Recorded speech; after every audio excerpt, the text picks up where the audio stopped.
95.9 PST Thompson Muria. Selamat pagi sahabat PST dimanapun Anda berada. Senang ya bisa ketemu lagi bareng saya Cio Karisa di 95.9 PST Thompson Muria. Dan tentu saja kehadiran saya pagi ini di hari Jumat berkah. Saya tidak sendirian loh sahabat PST. Kita kedatangan tamu dari Bawaslu Kabupaten Pati. Yes, di sini tentu saja ada perbincangan yang bakal kita sosialisasikan kepada masyarakat ya. Dan langsung saja kita ketemu beliau yang hadir di studio Radio PST FM. Selamat pagi. Selamat pagi Mbak Ciko. Apa kabarnya untuk pagi hari ini? Alhamdulillah baik sekali Mbak Ciko. Iya, beliau adalah Mbak Ayu Dwi Lestari Eskom MM, Koordinator Divisi Hukum dan Penyelesaian Sengketa dari Bawaslu Kabupaten Pati. Udah mulai sibuk ini kayaknya ya? Padat sekali ini, tahapan sudah berjalan. Iya. Kita sapa dulu untuk masyarakat Pati dan sekitarnya. Halo, selamat pagi sahabat Bawaslu sahabat Bawaslu yang ada di wilayah Kabupaten Pati dan juga sahabat PST FM. Iya, senang sekali loh kita ketemu sama beliau yang cantik sekali, seger, kelihatan sehat gitu ya. Alhamdulillah, meskipun jadwalnya padat untuk melakukan pengawasan, tetap kesehatan harus selalu dijaga. Betul gitu sekali. Iya, terima kasih untuk hadirnya di studio Radio PST FM. Dan satu kehormatan ini untuk bisa berbincang ya dengan topik yang tentu saja sudah ditunggu-tunggu masyarakat karena ini sudah mendekati hari H loh. Iya. Kita kan pengennya pemilu yang damai. Betul. Ya kan di 2024 nanti. Iya. Makanya kita ada talk show untuk hari ini dengan topik publikasi kinerja pengawasan tahapan pencalonan pada pemilu 2024. Betul sekali. Iya, Mbak Ayu, tentu saja banyak sekali hal-hal yang perlu diketahui oleh masyarakat ini ya, khususnya bagi masyarakat yang awam, yang tentu belum fasih dalam berpolitik gitu ya.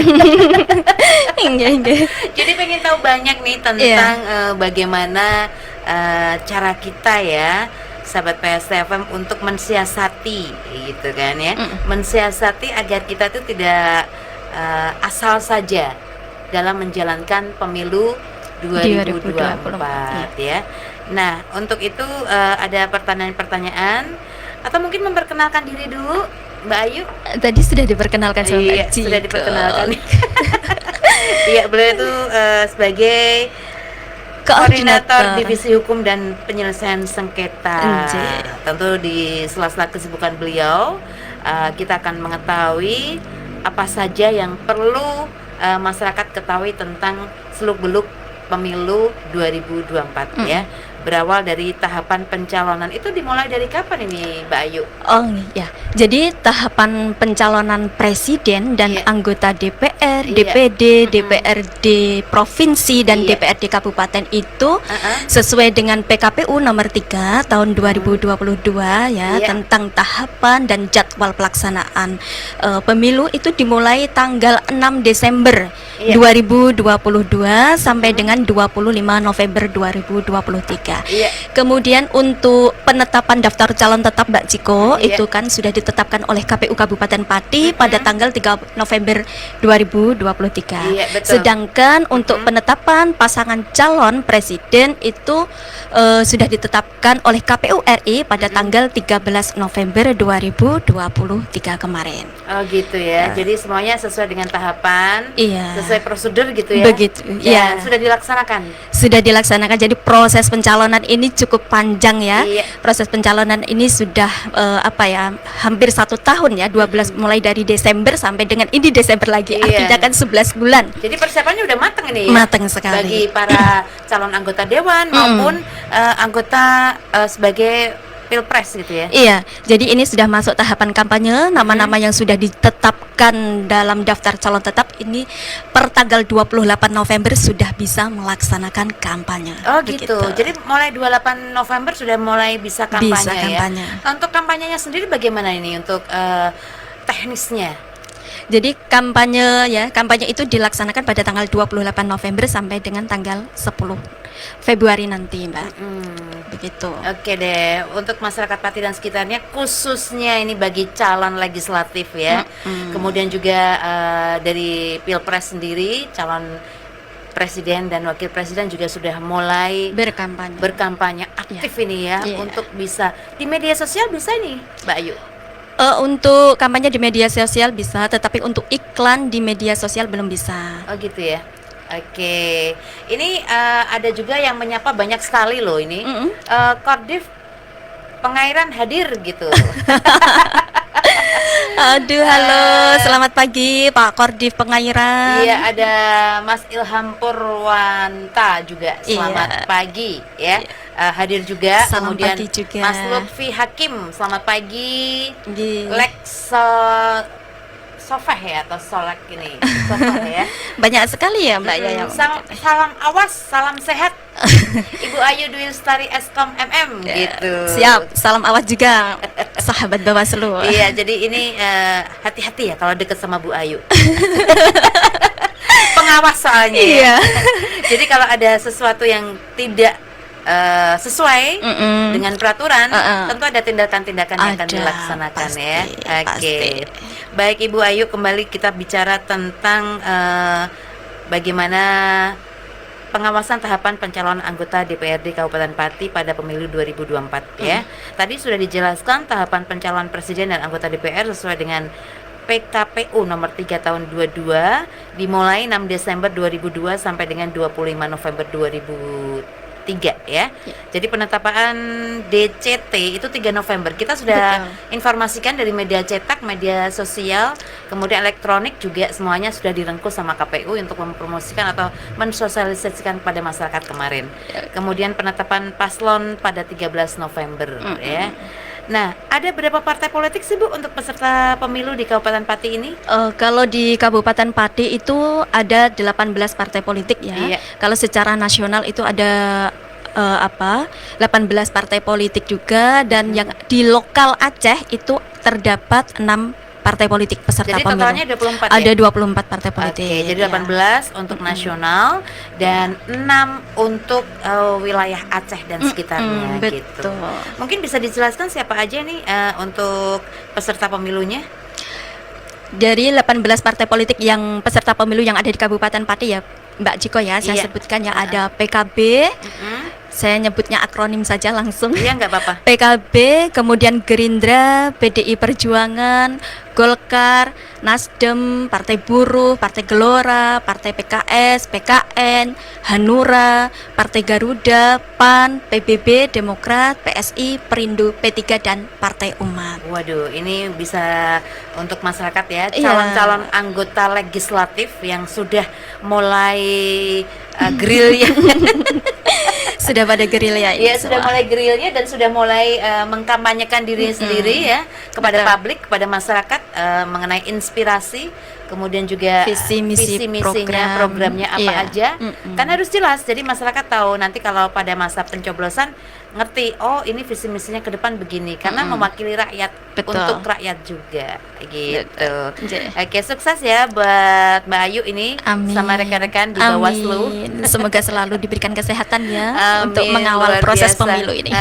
Dan bisa berjalan dengan lancar gitu aja lah. Ya, itu harapan kita semua ya. Lancar, tertib, kondusif ya, dan hasilnya sesuai dengan keinginan masyarakat. Gitu ya. Oke. Jadi bisa dijelaskan gambaran singkat proses pencalonan anggota DPR Kabupaten dan bagaimana cara Bawaslu dalam melakukan pengawasan terhadap proses tersebut, Mbak? Jadi begini Mbak Ciko, tahapan pencalonan itu secara keseluruhan tadi kan dimulai pada 6 Desember sampai dengan 25 November, tetapi khusus untuk pencalonan anggota DPRD Kabupaten Kota itu dimulai sejak tanggal 1 Mei 2023. Iya. Itu juga sesuai dengan PKPU nomor 10 tahun 2023 tentang tahapan pencalonan. Iya. Kemudian pada tanggal 1 Mei 2023 itu adalah masa dimulainya subtahapan pengajuan bakal calon anggota DPRD Kabupaten oleh partai politik sampai dengan 14 Mei 2023 pukul 23.59.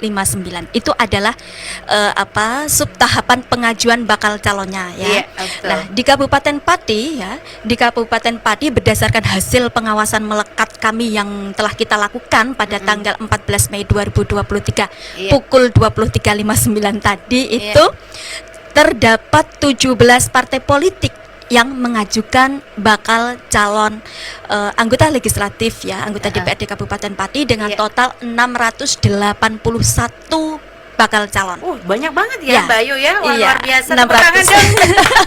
Luar biasa ini antusiasnya ya. Antusias masyarakat Iya. Pati ya untuk belajar berpolitik ya secara benar gitu Betul, ya kan. tetapi ada satu partai yang tidak mengajukan bakal calon, Pak Ciko. Ini dari partai apa ini, Bu? Dari Partai Buruh. Oh, dari partai buruh. Dari Belum ada calonnya. dari 18 partai ya, dari Yang 18 partai yang ada di Kabupaten Pati itu Heeh. hanya satu yang tidak mengajukan bakal calon, Partai Buruh. Oh, gitu. Jadi ada 17 partai saja yang terdapat bakal calonnya. Ini kita masih berbicara dalam konteks pengajuan bakal calon, belum Iya. pada konteks daftar calon tetap begitu, Mbak Ciko. Iya. Jadi Begitu. memang perlu lebih dekat lagi gitu ya untuk lebih mengetahui bagaimana tahapan-tahapan yang harus dilaksanakan gitu. Betul. Dan prosesnya itu saya pikir itu masyarakat wajib tahu bagaimana sih proses pencalonan ini mulai dari pengajuan bakal calon sampai dengan ditetapkannya dan sampai nanti pada hari H ya.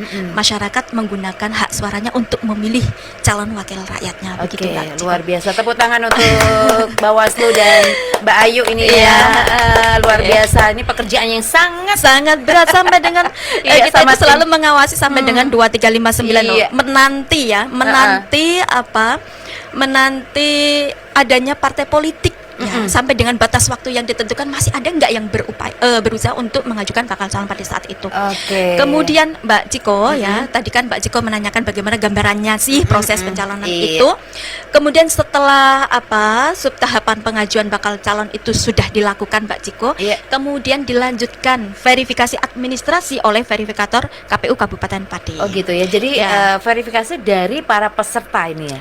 Verifikatornya itu dari rekan-rekan KPU. KPU. Ya, gitu. Oke, verifikatornya oke. rekan-rekan KPU. Di sini Bawaslu melakukan pengawasan melekat terhadap proses verifikasi yang dilakukan oleh KPU Kabupaten Pati, Mbak Ciko. Oke, kayaknya lebih seru ini ya. Tapi nanti kita cut dulu sebentar supaya Begitu. semua pada penasaran. Gitu. Jadi Oke, tidak langsung habis dijelaskan gitu kan, Siap. kita tidak akan bisa ngobrol panjang ini, Mbak Ayu. Disapa Geng. dulu ini teman-teman yang sudah masuk ya lewat Facebooknya PST karena kita Iya. siaran langsung. Hai, Halo, selamat selamat. pagi ya. Ini ada Mas Arif Setiawan, selamat pagi Mas Arif. Kemudian Mas Juan Febrian. Iya. Salam awas katanya gitu. Salam awas. Salam awas. Salam awas, salam sehat buat Iya. sahabat Bawaslu semua. Iya, ada Dimas Kun dari Jaksa hadir, Iya. Mbak, gitu. Kemudian ada Lek Soheh ya. Lexohe. Iya, PKD Purworejo Winong Wah, hadir. semangat. Aduh, semangat yang Winong ya. Kemudian Ali Zuhdi Celuak hadir. Aduh, di Celuak sana. Apa kabar Iya. Celuak ya? Semoga sehat Semua selalu pada- ya. Amin. Kemudian ada Nurul ini. Nurul di mana ini Nurul? Ali Zudi, selamat pagi ya. Jadi ini Kemudian juga- menyebar semua ya. ada Mujiati, kemudian Nurul Lisa Andriani. Iya. Ini Bagas juga selamat pagi. Selamat pagi, Susi Mas. Ariska Handayani hadir. Ya. Kemudian juga ada Ferry, ada Dian SP Ali Zuhdi ngapusi katanya. Oke, Ramai Luciana sekali. Dewi PKD Nguren Rejo Mbak hadir Iya. katanya gitu. Lutfi Nuha Tambak Romo hadir Mbak. Siap. Semangat ya. Jangan pada lupa semua- untuk semua. tetap jaga sehat gitu karena itu Iya. sangat penting sekali loh. Betul. Jadi kalau kita pengen beraktivitas dengan baik dengan hasil yang baik, Modal awal kita itu ya. modal awal kita Ya. adalah sehat dulu ya. Betul. Semoga saya berdoa sih semoga teman-teman di Bawaslu tuh selalu sehat, Amin, selalu amin. dilindungi Allah Subhanahu Wa Taala. Amin. Karena apapun pekerjaannya tentu harus benar-benar konsentrasi, baik pikiran, tenaga, semuanya dikerahkan untuk masyarakat ini ya. Iya, Luar semua biasa, demi tepuk tangan. Indonesia. Oke, kita bakal relax dulu ini Bayu ya. Oke. Nanti kita akan ketemu lagi untuk ngobrol panjang berkaitan dengan bagaimana kita bisa melalui kinerja pengawasan tahapan pencalonan pada pemilu 2024 ya. Baik, akan ada yang lewat dulu ini untuk kita simak ya. Jadi tetap aja stay tune di 95.9 PST Thomson Muria. Buat pecinta radio PST FM jangan jauh-jauh karena tentunya akan lebih seru lagi perbincangan kita bersama dengan Mbak Ayu ini. Jadi kita santai dulu supaya nanti bisa dijelaskan secara rinci gitu kan. Tetap aja stay tune di 95.9 PST Thomson Muria karena masih ada banyak pilihan-pilihan ya yang sengaja Ciko munculkan untuk Anda semua pecinta musik. Dan pastikan tentunya tetap stay tune di 95.9 PST Thomson Muria. Keluar cari makan yuk. Ayo, gas. Boleh. Bentar ya, aku ambil helm dulu. Ngapain pakai helm? Kan deket doang. Mau deket atau jauh, kita tetap harus taat peraturan. Ya udah. Ini aku ambilin helm. Bentar. Kok suara knalpot kamu kayak gini sih? Emang kenapa? Ini lagi tren. Kayak gini keren kali. Hari gini siapa bilang pakai knalpot brong keren? Norak tahu dan melanggar hukum lagi. Stop menggunakan knalpot brong yang sangat mengganggu masyarakat. Kenapa knalpot brong dilarang? Karena knalpot ini tidak memenuhi persyaratan teknis dan layak jalan. Orang cerdas tertib berlalu lintas karena keselamatan berlalu lintas yang pertama dan utama. Nah, ingat ya, wajib menggunakan helm bagi yang berkendaraan roda 2 maupun pembonceng. Tidak memakai handphone pada saat berkendara roda 2 maupun roda 4. Tidak melawan arus, selalu membawa surat-surat penting seperti STNK, SIM C bagi pengguna kendaraan roda 2 dan SIM A bagi pengguna kendaraan roda 4. Dan yang perlu diingat, bagi pengendara sepeda motor harus sesuai dengan jalurnya, tidak menggunakan jalur cepat. Tertib berlalu lintas budaya Wong Pati. Iklan layanan masyarakat ini kerjasama antara Satlantas Polresta Pati dan 95.9 PST Thomson Muria. Pak, Ada apa sih, Bu? anterin yuk beli baju muslim, mukena, hijab, sama perlengkapan buat umroh minggu depan. Iya, sekalian barangnya dicek semua ya. Jangan ada yang kelupaan. Ya pastilah Pak, kan di Madinah Collection semuanya ada, barangnya lengkap banget. Madinah Collection menyediakan fashion muslim, gamis, baju, jilbab, aksesoris, parfum, perlengkapan ibadah, oleh-oleh haji dan umroh. Madinah Collection juga melayani pembelian online melalui Instagram @madinahcall29 dan @madinahhijab_allshop, juga Facebook Madinah Collection. Di Madinah Collection juga ada Biro Umroh dan Haji Alisan dengan pelayanan eksklusif bintang 5. Segera kunjungi Madinah Collection, Jalan Dr. Susanto nomor 29, Kaborongan, Pati.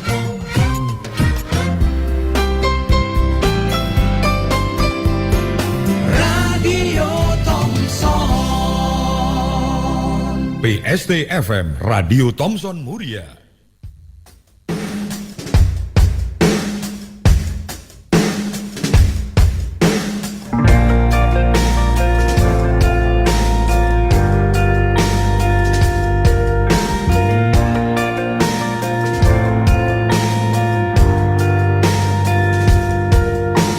Pernahkah kau merasa jarak antara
Kau pergi dengan janjimu yang telah kau ingkari. Oh Tuhan, tolong aku, hapuskan rasa cintaku. Aku pun ingin bahagia, walau tak bersama dia.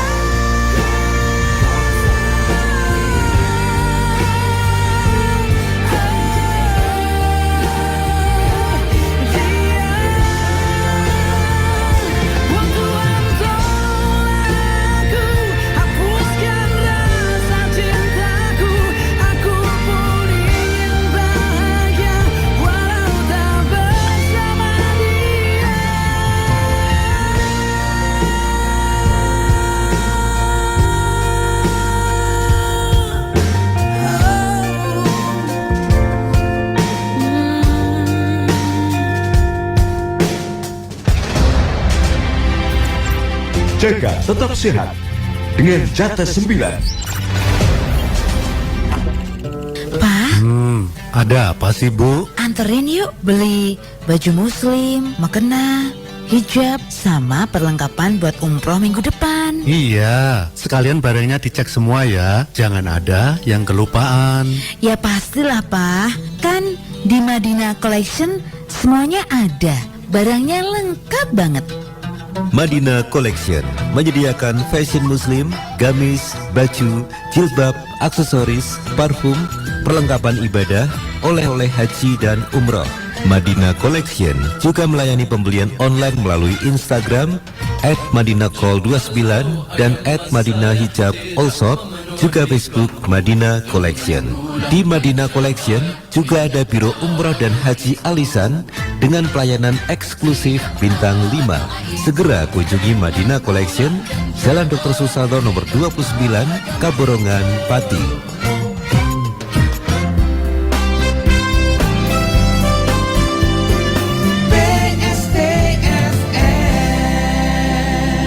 PST FM Radio Thomson Muria.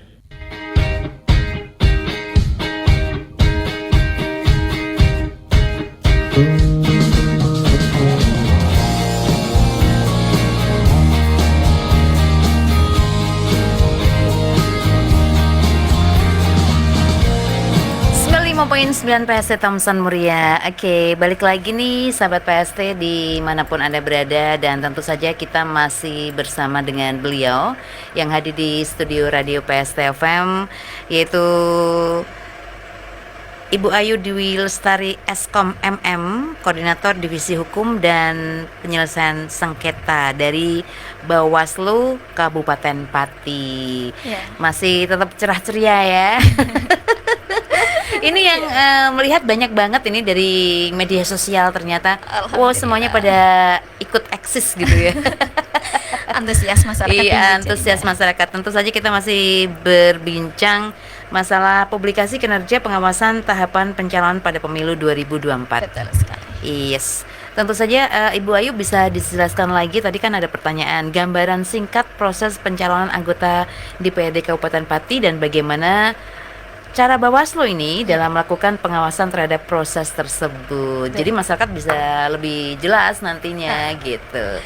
Iya Mbak Ciko, jadi tadi kan dari tahapan pengajuan bakal calon ya, kemudian diverifikasi oleh KPU Kabupaten, habis diverifikasi jika terdapat keraguan terhadap keabsahan dokumen, kemudian dilakukanlah klarifikasi.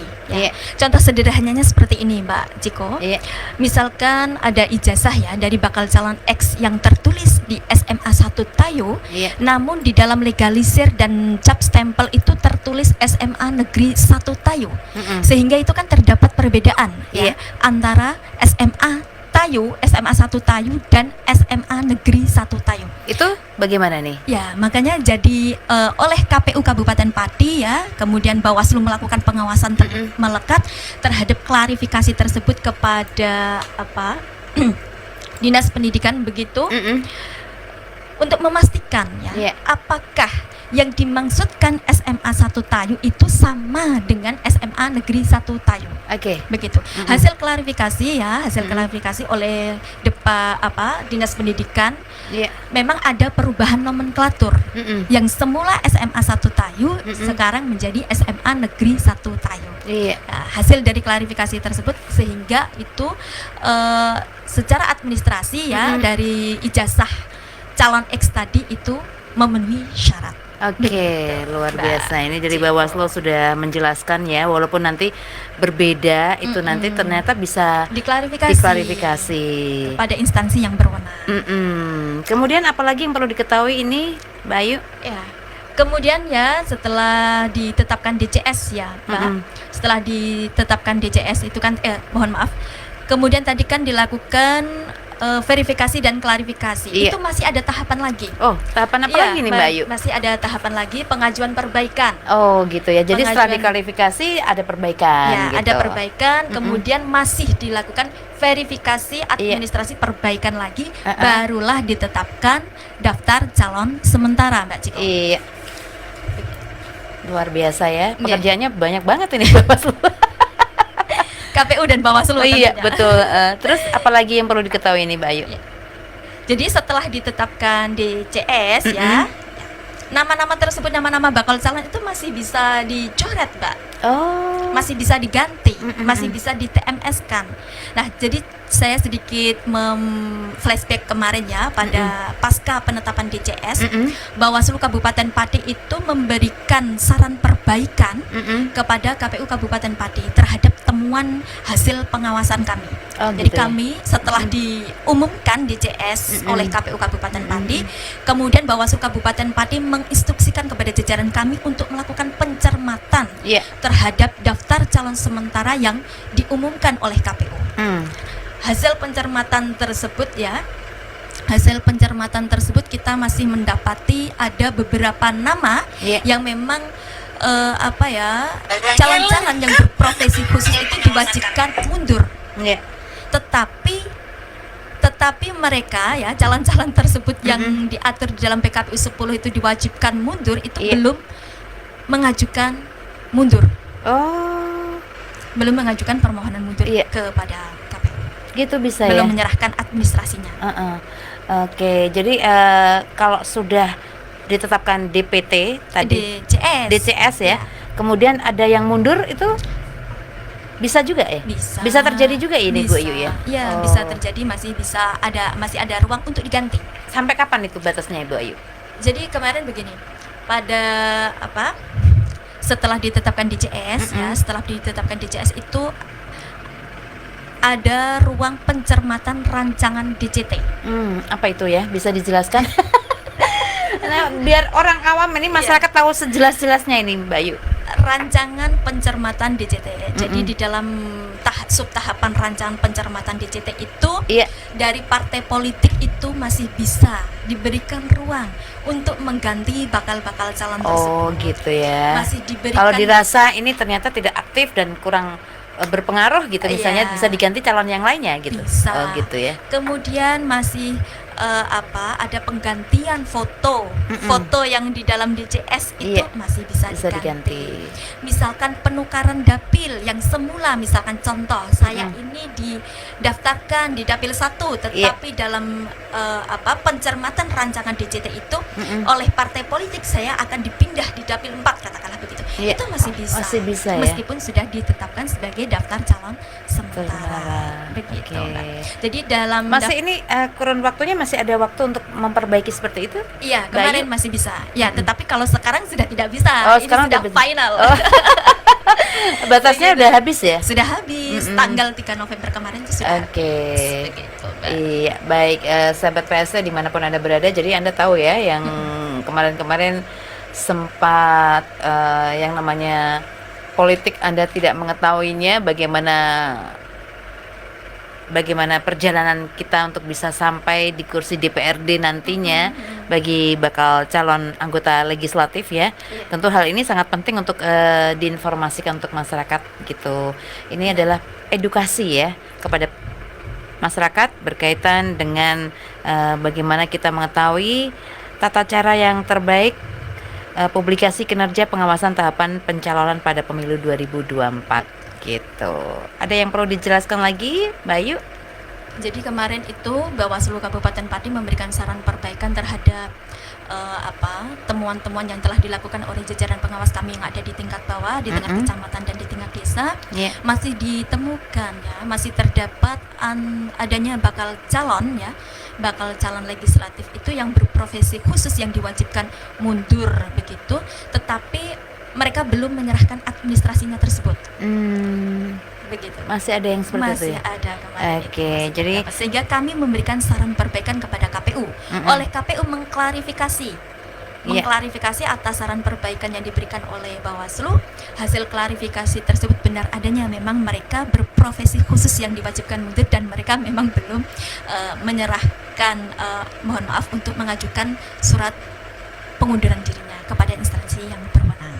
Oke, luar biasa sekali, tepuk tangan dong untuk Mbak Ayu dan Bawaslu Kabupaten Pati serta teman-teman di Bawaslu ya, yang sekarang kinerjanya lagi gencar-gencarnya ini. Tadi kan sudah dijelaskan sama Mbak Ayu ya. Jadi setelah ditetapkan DCS itu, apakah KPU masih bisa mencoret nama-nama bakal calon anggota DPRD Kabupaten Pati? Sudah dijelaskan bisa. Tapi sampai dengan tanggal 3 November kemarin. Kalau sekarang mungkin sudah tidak bisa ya. Tidak bisa, ini sudah terkunci. Sudah terkunci gitu. Jadi kalau kemarin masih ada ruang untuk mengganti. Lagian juga kadang-kadang kan seperti ini Mbak Ayu, masih gamgo orang Jawa bilang gitu ya. Belum sepenuhnya siap untuk jadi anggota legislatif gitu ya. Anggota dewan gitu, masih mikir-mikir gitu ya, masih galau kalau bisa dibilang seperti itu. Ternyata semuanya diberi ruang oleh KPU untuk mengganti nama pada akhir sampai dengan batasnya 3 November kemarin ya. Iya. Perlu dijelaskan lagi apa saja yang bisa disampaikan kepada masyarakat ini? Iya. Jadi tadi kan di dalam pengajuan bakal calon itu kan terdapat 618 calon. Ya, yang satu partai politik tidak mengajukan bakal calon itu tadi kan ada Partai Umat, Mbak. Kemudian pada tahapan penetapan DCS itu terdapat 569 bakal calon. Berkurang lagi. Berdasarkan hasil tahapan-tahapan ada verifikasi administrasi, kemudian ada tahapan perbaikan verifikasi administrasi itu tersisalah jadi ada 569 bakal calon. Oke, kemudian luar biasa. Yang memiliki bakal calon itu tinggal 14 partai politik. Tinggal 14 partai politik di Kabupaten Pati ya? Iya. Tadi karena ada dari Partai Buruh itu tidak mencalonkan diri ya gitu kan? Ada untuk anggota dewan ya? Ya. Jadi kalau yang pada tahapan pengajuan bakal calon tadi kan Partai Umat ya tadi ya. Partai Umat yang tidak memiliki bakal calon, begitu kan? Oh mohon maaf, Partai Buruh. Tetapi pada penetapan DCS itu 4 yang tidak memiliki bakal calon. Partai Buruh, Partai Garuda, Partai PBB dan Partai Umat. Oh gitu ya. Jadi di Kabupaten Pati ini nanti ya di dalam surat suara yang diterima oleh masyarakat nantinya ada 4 partai politik yang di situ kosong, tidak ada nama-nama calegnya. Oh iya, ini masyarakat harus tahu nih. Harus tahu. Jadi saya ulangi lagi ya Mbak Ciko ya. Partai Buruh, Partai Garuda, Partai PBB dan Partai Umat yang tidak memiliki calon. Oke. Ini ada pertanyaan bisa dijawab kah Bu Ibu? Dari Mas Lutfi Nuha. Tanya Bu, apa yang perlu masyarakat ketahui tentang terdapat salah satu caleg mengundurkan diri dari DCT? Dari DCT. Kalau dari DCT, dari DCT itu memang ada mohon maaf saya ulangi, satu caleg yang mengundurkan diri. Itu terdapat di Dapil 4 ya. Terdapat di Dapil 4 yang bersangkutan adalah berprofesi sebagai Ketua BPD. Kemudian itu berdasarkan temuan dari Bawaslu Kabupaten Pati, kita memberikan saran perbaikan kepada KPU, kemudian KPU Kabupaten Pati mengklarifikasi hal tersebut kepada partai, kepada partai yang bersangkutan tadi. kemudian oleh partai yang bersangkutan tadi juga diketemukan ya, kita dipertemukan dengan yang bersangkutan, caleg yang bersangkutan, diklarifikasi benar nggak yang bersangkutan adalah sebagai ketua BPD. Kemudian di dalam klarifikasi tersebut yang bersangkutan lebih memilih mempertahankan sebagai ketua BPD dan mundur dari pencalekan, dan yang bersangkutan juga mundur dari keanggotaan partai politik. Oh gitu ya, nggak Iya. boleh kan ya? Iya. Harus netral ya. Betul sekali Mbak Oke. Ciko. Nah, ngomong-ngomong soal netral ini, Bu. Ini ada pertanyaan dari masyarakat juga gitu ya. Profesi apa saja sih yang dilarang menjadi calon anggota DPRD itu apa saja sih? Gitu loh. Oke. Misalnya kalau kepala desa nyalon tuh boleh nggak gitu ya? Iya. Atau perangkat desa atau ASN, TNI, Polri itu bisa nggak jadi calon anggota dewan? Sebenarnya yang disebutkan Mbak Ciko itu tadi bisa.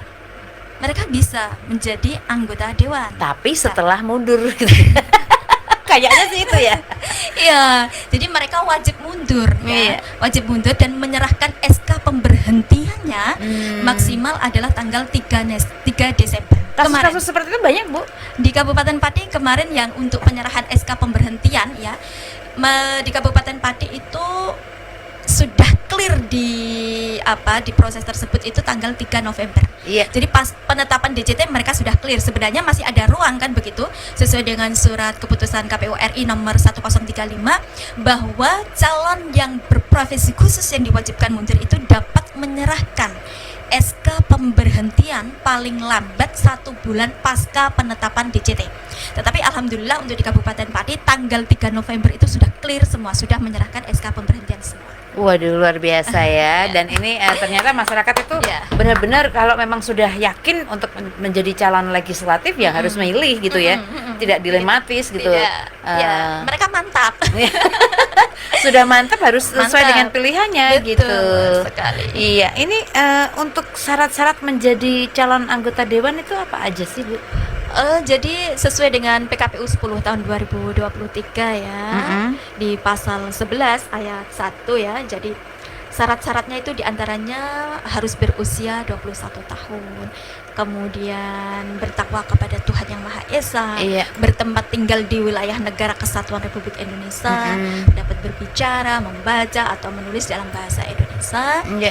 kemudian berpendidikan paling rendah tamat SMA, kemudian madrasah aliyah, SMK, kemudian madrasah aliyah kejuruan atau sekolah lainnya sederajat Mbak Ciko. Batasnya SMA gitu ya? Iya, minimal. Minimal ya? Iya, minimal. Kemudian mengundurkan diri sebagai kepala daerah, wakil kepala daerah, ASN, prajurit TNI, dan anggota kepolisian, direksi, komisaris, dewan pengawas, dan karyawan pada BUMN atau BUMD, Iya. atau badan lain yang anggarannya bersumber dari keuangan negara yang dinyatakan dengan surat pengunduran diri yang tidak dapat ditarik kembali. Oke. Kalau mereka sudah yakin untuk mengikuti kompetisi ini, mereka harus menyerahkan surat pengunduran diri itu tidak dapat ditarik kembali, Mbak Ciko. Jadi sudah sah gitu ya? Iya.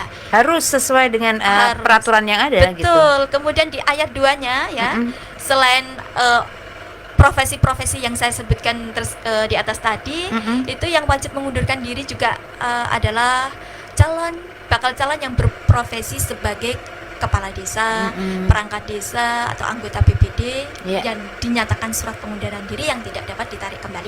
Jadi kemarin kami juga menemukan ya, hasil pengawasan kami masih kita temukan adanya Dirbumdes yang belum mengundurkan diri, itu juga Iya. kita sudah memberikan saran perbaikan kepada KPU dan ditindaklanjuti oleh KPU. Begitu. Oke, dan akhirnya bisa clear ya? Clear. Oke. Ini kalau ada sub tahapan pencermatan rancangan DCT, partai masih bisa mengajukan perubahan Iya, masih bisa. perubahan data Iya, seperti yang saya sebutkan di atau pergantian calon? bisa semua, Mbak. Iya. Jadi seperti yang saya sebutkan di awal tadi ya, misalkan di dalam proses ini, sampai dengan pengajuan rancangan DCT itu terdapat pemilih yang terdapat calon yang meninggal dunia, itu masih bisa diganti, Pak. Oh gitu ya. Jadi kalau misalnya kita kan nggak tahu umur ya, Bu ya, Iya. kita sudah mempersiapkan diri gitu Betul. Mbak Ayu ya. Misalnya setahun yang lalu kita sudah yakin mantap untuk calon legislatif gitu. Betul. Tapi karena kesehatan ada kecelakaan dan lain sebagainya dan Yang kita akhirnya tidak tahu ya begitu kita ya. meninggal, calonnya meninggal gitu, bisa diganti yang Bisa lain. diganti pada tahapan rancangan pencermatan rancangan DCT kemarin. Gitu ya. Karena kebetulan di Kabupaten Pati itu ada, mohon maaf ya, ini salah satu calon yang meninggal dunia. Oh gitu. Oke. Oke. Jadi Itu ini masih bisa perlu diganti. diketahui masyarakat juga ya. Jadi kalau yang bersangkutan meninggal dunia itu bisa diganti dengan yang lainnya. Dan juga ada yang migrasi. Oh gitu. Migrasi itu begini, misalkan pada DCS kemarin saya itu dicalonkan dari partai X, Mm-mm. kemudian saya pindah ke partai yang lain, itu bisa. Oh bisa juga ya. Aduh. Serba bisa ternyata ya, luar biasa sekali. Dan ini diinformasikan seperti kita ketahui bahwa yang namanya politik itu kan bisa berubah-ubah aja. Posisinya kalau belum mantap di partai X gitu ya, Iya. dia berubah ke partai Z gitu kan ya. Iya, iya. Dan akhirnya itu semua Yang penting dilancarkan diikuti gitu ya, administrasinya dilancarkan, ya kenapa tidak gitu kan ya, Betul. why not. Why not? Oke, yang berikutnya ini, dari semua proses pencalonan sampai dengan penetapan DCT, upaya pencegahan yang telah dilakukan Bawaslu apa saja sih gitu. Pengen tahu nih. Pengen tahu ya. Iya. Jadi sesuai dengan amanat Undang-Undang 7 tahun 2017 tentang pemilu, lebih tepatnya di pasal 101 ya Mbak. Iya. Lebih tepatnya di pasal 101, Bawaslu Kabupaten itu bertugas untuk melakukan pencegahan dan penindakan terhadap pelanggaran pemilu dan sengketa proses pemilu. Iya. Jadi paradigma dari pengawasan kami itu adalah mengedepankan pencegahan. Mm-mm. Ya, mengedepankan pencegahan. Pencegahan apa sih yang sudah dilakukan oleh Bawaslu Kabupaten Iya. Pati pada proses pada pengawasan tahapan pencalonan ini? Iya. Yang pertama adalah kita melakukan pengawasan melekat. Oh. Pengawasan melekat terhadap proses semuanya ini kepada KPU Kabupaten Pati. Kita juga melakukan pencermatan terhadap data-data yang sudah dipublikasikan oleh KPU Kabupaten Pati. Kemudian kita memberikan imbauan ya. Tercatat itu di dalam tahapan pencalonan ini saja ya. Iya. Bawaslu Kabupaten Pati itu sudah memberikan 11 imbauan kepada KPU Kabupaten Pati dan juga kepada partai politik. Iya. Kita himbauannya itu tidak hanya kepada KPU saja, tetapi kita juga memberikan imbauan kepada partai politik. Iya. Kemudian setelah kita memberikan imbauan, kita juga memberikan saran perbaikan, Pak Ciko. Iya. Saran perbaikan itu ada 2 metode, yaitu saran perbaikan secara lisan Iya. dan juga saran perbaikan secara tertulis. Mm-mm. Kalau saran perbaikan secara tertulis tercatat itu Bawaslu Kabupaten Pati telah memberikan saran perbaikan kepada KPU Kabupaten Pati, ada 5 saran perbaikan yang sudah kita layangkan kepada KPU Kabupaten Pati dan itu ditindaklanjuti semua oleh KPU Kabupaten Pati, Pak Ciko. Iya. Ini juga berkat hasil koordinasi dan komunikasi yang baik sesama penyelenggara pemilu. Oke. Begitu. Iya, ini tentu saja ada masyarakat yang ingin mengetahui total jumlah data calon tetap berapa sih Bu untuk diperebutkan di kursi DPRD Kabupaten Pati itu? Jadi calon tetap ya, calon legislatif atau calon anggota DPRD Kabupaten Pati itu totalnya yang tadi di DCS ada 569, ini Iya. menurun lagi. Oh, menurun lagi. Iya, jadi sekarang ada 568 568. calon. Iya. Ya, terdiri dari 359 calon legislatif laki-laki Iya. dan 209 perempuan, ini untuk memperebutkan 50 kursi, Mbak. Mm-mm. Untuk memperebutkan 50 kursi. Banyak juga nih ya, kursinya Iya. cuma dikit ya, tapi yang calonnya banyak banget ini. Makanya ini harus bersaing sehat. Antara harus- laki-laki dan perempuan totalnya berapa nih? Laki-lakinya berapa, perempuannya berapa? laki-laki 359 dan yang perempuan 209, Mbak Ciko. Oke. Dari 14 parpol yang tidak memiliki calon, Tadi buruh, Partai Garuda, PBB dan Partai Umat. iya. Di PSI ini juga kami informasikan ya, di PSI, Partai PSI ini di Dapil 4 itu kosong, tidak ada calonnya. Mm-mm. Jadi PSI itu hanya memiliki calon di 4 mohon maaf. Ya, di 4 dapil. Dapil 4 kosong. Iya. Ini ada Pati 1, 2, 3, 4 Pati 1 itu ada 10 kursi. Oh, gitu ya. Ya, Di Dapil Pati 1 itu terdapat 10 kursi, di Dapil Pati 2 ada 11 kursi, kemudian di Dapil Pati 3 ada 10 kursi, di Dapil Pati 4 ada 8 kursi, dan di Dapil Pati 5 ada 11 kursi. Jadi total itu ada 50 kursi yang diperebutkan dari 568 calon. Waduh, luar biasa sekali ya. Tepuk tangan ini untuk Bawaslu dengan kerja kerasnya mengawasi supaya ini bisa benar-benar berjalan dengan lancar, tertib, kondusif dan aman gitu ya. Benar, betul. Sampai hari H nanti. Ini tentunya juga butuh kerjasama dari masyarakat juga, Mbak Ciko.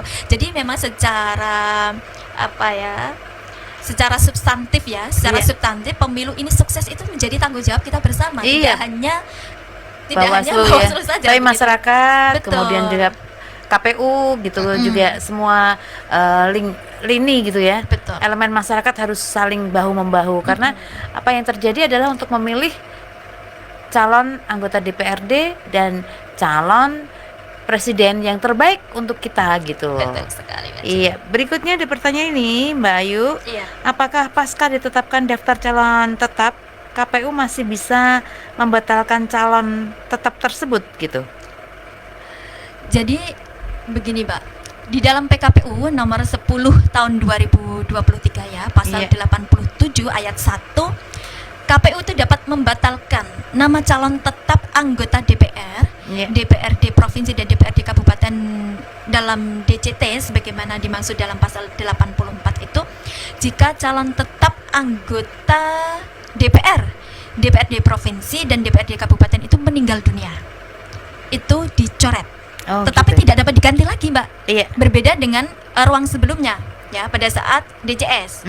Misalkan DCS itu ada calon yang meninggal itu masih bisa diganti. Tetapi pada saat sudah ditetapkan sebagai calon tetap, kalau yang bersangkutan itu adalah calonnya meninggal, itu sudah tidak dapat diganti tetapi dapat dicoret. Oh gitu ya. Ya, kemudian terbukti berdasarkan putusan pengadilan yang telah memperoleh kekuatan hukum tetap melakukan pelanggaran larangan kampanye. Ini juga para calon ini harus berhati-hati, jangan sampai di dalam tahapan kampanye ini melakukan pelanggaran larangan kampanye dan nanti terbukti berdasarkan putusan pengadilan ya, calon yang melanggar larangan kampanye ini bisa dicoret. Oh gitu ya. Ini ada kaitannya dengan pertanyaan yang disampaikan oleh masyarakat ini ya. Kita jawab aja yang di media sosial nih. Barangkali ada pemasangan alat peraga kampanye di depan rumah warga dan warga tersebut tidak memberi izin sehingga menimbulkan sengketa peserta pemilu dengan warga. Itu bagaimana ini? Dari Bawaslu sendiri bagaimana menyikapi hal tersebut? Jadi begini, bahwa calon ya. Calon memasang alat peraga kampanyenya di depan rumah warga, itu harus mendapatkan izin dari rumah warga tersebut. Ketika yang memiliki rumah ya, si pemilik rumah ini tidak berkenan begitu ya, di lingkungan rumahnya atau di halaman rumahnya itu dipasangi APK, itu dapat ditertibkan begitu. Dapat ditertibkan oleh si pemilik rumah. Itu hak si pemilik rumah kan. Begitu, Pak, dapat ditertibkan oleh si pemilik rumah. Tapi alangkah baiknya dengan berkomunikasi dengan si pemasang tersebut. Jadi komunikasinya harus lancar, jangan sampai terjadi perdebatan gitu ya. Kadang-kadang memang kita anggap sepele sih, ditempelkan di tembok-tembok gitu ya. Tapi belum tentu yang punya rumah itu juga mengizinkan. Nah, itu harus ada izin. Orang Jawa bilang kulon nuwun gitu ya. Jadi sesuai dengan regulasi, jika itu dipasang di halaman milik pribadi seseorang itu harus mendapatkan izin dari pemilik rumah tersebut. Oke, kalau masih ada calon DPR yang berprofesi khusus dan wajib mundur, bagaimana cara melaporkannya ini, Mbak Ayu? Langsung saja lapor kepada Bawaslu, nanti Bawaslu akan melakukan tracking tindakan ke bawah gitu ya? Melakukan tindakan tracking ke bawah, kemudian kita akan memberikan saran perbaikan kepada KPU dan nanti yang menindaklanjuti adalah KPU. Bagaimana tindak lanjut dari KPU sesuai dengan mekanismenya. Gitu ya. Oke, tadi dari KPU membatalkan nama calon anggota DPRD provinsi, DPRD kabupaten ya kan, DCT Masih sebagaimana terdapat dua lagi Mbak Ciko yang belum saya sebutkan. Iya, itu apa aja nih Mbak Ayu? Jadi selain dijelaskan. meninggal dunia dan juga terbukti berdasarkan putusan pengadilan yang Iya. calon yang telah melakukan pelanggaran larangan kampanye. Iya. Kemudian yang ketiga adalah terbukti melakukan tindak pidana pemalsuan dokumen Oke. dan atau penggunaan dokumen palsu dinyatakan tidak memenuhi syarat berdasarkan putusan pengadilan yang telah memperoleh kekuatan hukum tetap. Mohon maaf, ini misalkan ada calon yang sebenarnya dia itu tidak lulus SMA, Iya. tetapi dia memalsukan dokumen ya yang diserahkan kepada KPU itu adalah ijazah palsu. Oh. Itu juga bisa masyarakat melaporkan kepada Bawaslu terhadap Iya. hal tersebut. Kemudian nanti kita akan Jadi tindak masyarakat lanjut. harus jeli gitu ya. Betul Kadang-kadang sekali. memang ada bukannya kecurangan-kecurangan seperti itu selalu ada gitu ya. Potensinya. Potensinya. Nah, makanya ini harus jeli. Jadi bisa bekerja sama dengan Bawaslu ya. Bukan untuk apa sih, tapi ini harus sesuai karena apa? Kedepannya 5 tahun ke depan tuh harus benar-benar bisa membawa visi dan misi masyarakat gitu. Betul sekali. Iya, kalau ada kecurangan seperti itu Harus kita sudah juga terpilih sudahi. tapi tidak bisa ngomong, public speakingnya kurang bagus, ya. Ketemu dengan masyarakat tidak bisa harmonis, ya, tidak humble dan lain sebagainya itu kan Iya. jadi masyarakat merugi karena sudah. Merugi. Dan di awal juga ini kan ya kita berbicara dalam konteks pencalonan, kalau di awal nuan sewu dia sudah tidak fair begitu ya, tidak jujur dalam menyerahkan persyaratan administrasinya, ya bagaimana nanti ke Iya. belakangnya. Betul sekali. Jadi memang harus benar-benar untuk masyarakat yang mantap untuk menjadi calon anggota legislatif itu benar-benar jujur ya, sesuai dengan keinginan masyarakat, jujur, adil dan beradab, ya Betul. kan? Seperti itu. Kalau dari awalnya sudah tidak jujur, wah ini perlu tanda tanya ini ya. Oke, tadi tuh ada pertanyaan Mbak Ayu, cuman mungkin kita sapa dulu aja.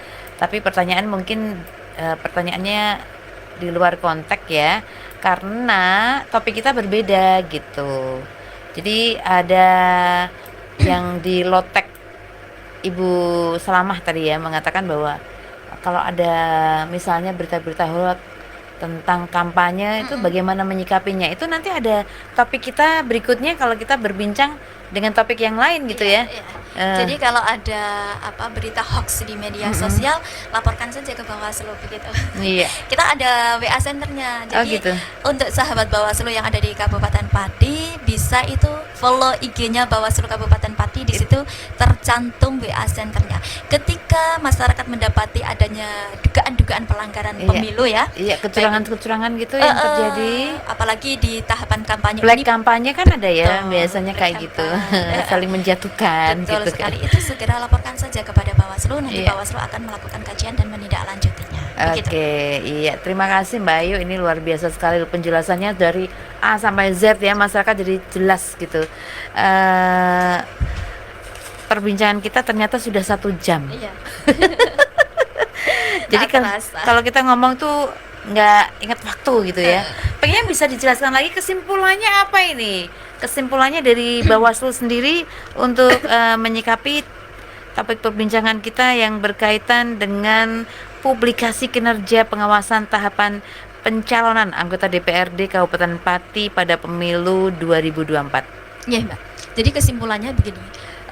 Kami mengajak masyarakat Kabupaten Pati begitu untuk turut serta mengawal daftar calon-calon yang sudah ditetapkan oleh KPU pada tanggal 3 November 2023 kemarin, Iya. bahwa calon-calon yang sudah ditetapkan itu dapat dibatalkan oleh KPU Kabupaten Pati.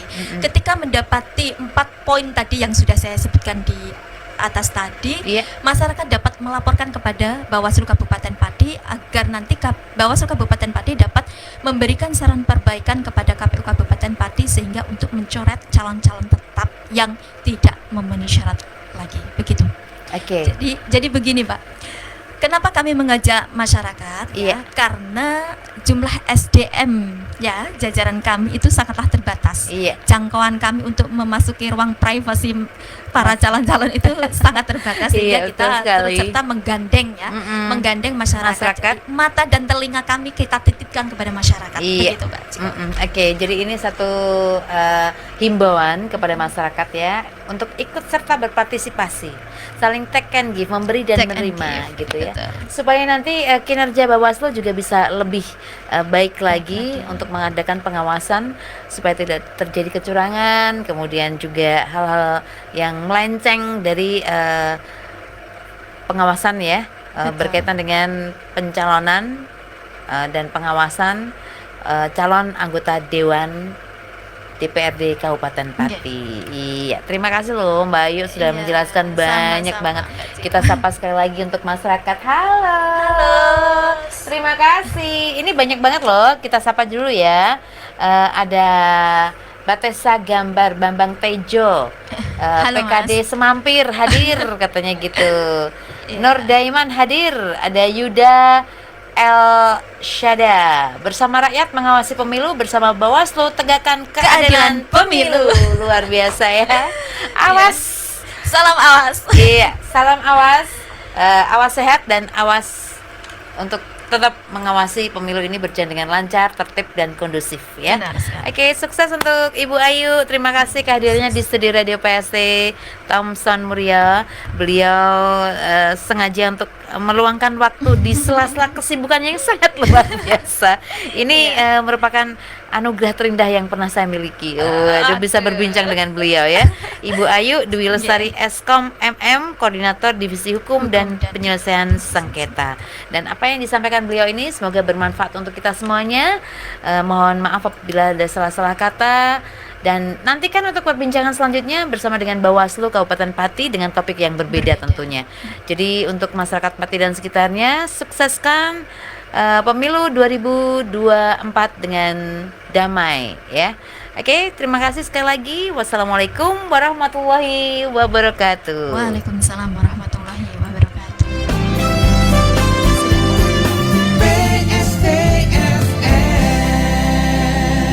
PST FM Radio Thomson Muria.